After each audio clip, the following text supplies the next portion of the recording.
Imagine being declared the wisest man alive. How would you react? This was the conundrum faced by Socrates upon hearing the oracle at Delphi's pronouncement. The oracle, a revered figure of divine insight, had declared no one wiser than Socrates. This left him bewildered, unable to fathom why he, of all people, would be bestowed with such a title. Rather than accept this proclamation without question, Socrates chose to explore its implication. He embarked on a journey seeking to unravel the truth behind the oracle's words. Why him? What did it mean to be the wisest? Was it about the accumulation of knowledge or something deeper, something more profound? His quest led him to engage with Athens' intellectuals, politicians, poets, and craftsmen. Through these encounters, he hoped to gain insight into the nature of wisdom and perhaps understand why the oracle had singled him out. And so begins the journey of Socrates, the man who was proclaimed the wisest, yet knew he knew nothing. Socrates, intrigued by the oracle's declaration, decided to seek out the supposed wise men of Athens.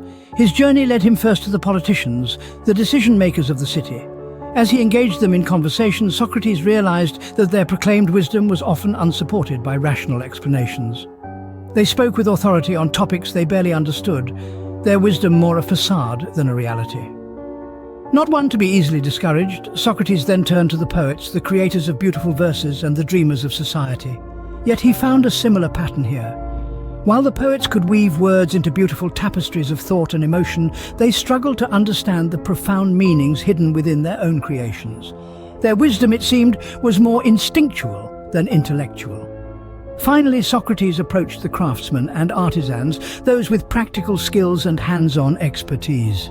He thought that surely these individuals must possess a form of wisdom. But even here he found people who were unable to articulate the principles underlying their own craft, their wisdom limited to the practical aspects of their trade. Throughout his investigation, Socrates uncovered a common thread, a prevalence of professed wisdom without an understanding of one's own ignorance. It was a pattern that would lead him to a profound realization. In every corner of Athens, Socrates found people who thought they knew more than they did. But did this make Socrates wiser? Socrates, having conversed with the so-called wise men of Athens, came to a profound realization.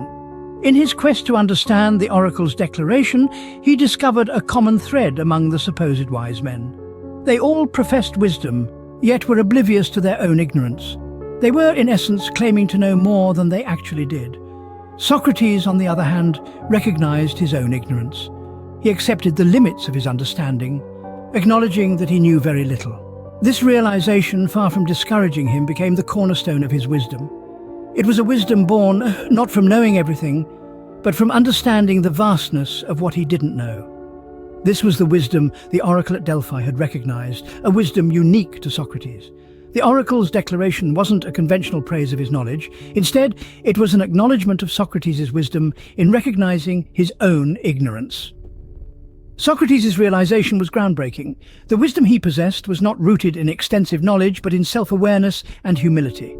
His wisdom lay in his ability to question, to probe, and to accept the limits of his own understanding. And thus, Socrates became the wisest man alive, not because of what he knew, but because he knew nothing. The phrase "know thyself" then takes on a whole new dimension. In essence, to know oneself is to recognize one's own ignorance and to continuously seek understanding.